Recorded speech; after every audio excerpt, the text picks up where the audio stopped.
How to Give a Talk by Father Parks here on Catholic Breakfast.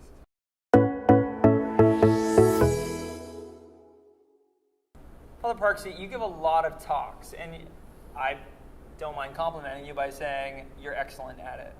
Thank you. Wow. You're welcome. How do you do it? How do you give a good talk?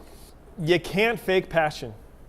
Okay. So one of my favorite lines on preaching, for instance, is a bad preacher gets up because he has to say something, and a good preacher gets up because he's got something to say. Yeah. So you have to first have a passion about the topic. So I preach a lot, so I have a passion about the Word of God. I read it, it convicts me. Jadha. Number two, your introduction should introduce. It's supposed to create like a desire, or tell you where you're going, or like get people hooked. It could do all of those things. So sometimes your beginning talk upsets people's equilibrium. So you get people like off, and then they want to know the answer to that question. Like, where is God in my suffering? Does he not care? Has he forgotten about me? And then if I felt that way, and you start off that way, it's like, well, what's the answer to that question? So you've kind of upset my equilibrium. So now I have a vested interest to want to hear, how is this going to get unraveled? So create a problem, you're going to solve it. Yes. Create a tension, you're going to resolve it. That's right. A curiosity, and you're going to meet it. So the introduction really gives you a reason compelling to listen to the talk. That's right. All right. And then from there, I would say we live in a very image-based culture. So images and stories go a long way. People almost always remember images and stories. And so the key is, whatever your main point is, and whatever your main image or story is, those babies gotta be deep friends. Like they gotta be.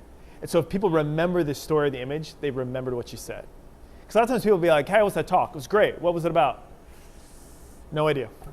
Or sometimes people will say, oh, that story was hilarious. What was this talk about? No idea. But if I can take my image and I can take my main point and just have them be wedded, now you're cooking. Yeah, that's good. Because they remember your image, remember your story, they remembered.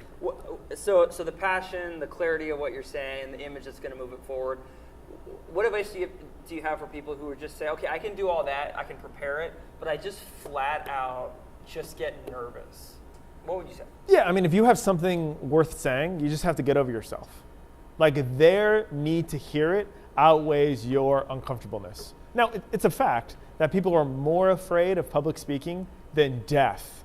If you have something compelling to say or worth saying, their need to hear it is more important than yours. What gets your focus off yourself? What do you think of me? Because that instinct, I think the reason people are so afraid of public speaking is the social instinct. Yes. Like, I don't want to be rejected by the herd. I mean, I need people. I'm part of a community. I don't want to get up and be like, what if they all hate me and reject me? That's really deep in us. But you're saying if you're focused on the importance of what you're saying, that'll help you get through it. Totally. And I'll say one last thing. One of my other favorite quotes in speaking is, you're not trying to be perfect, you're trying to connect.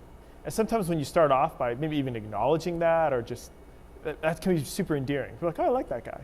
He's real, you know? Because every person you're talking to, none of them are perfect. And so they're going to relate with you if you're not perfect, maybe even more. Yeah. But they want a connection. How to Give a Talk.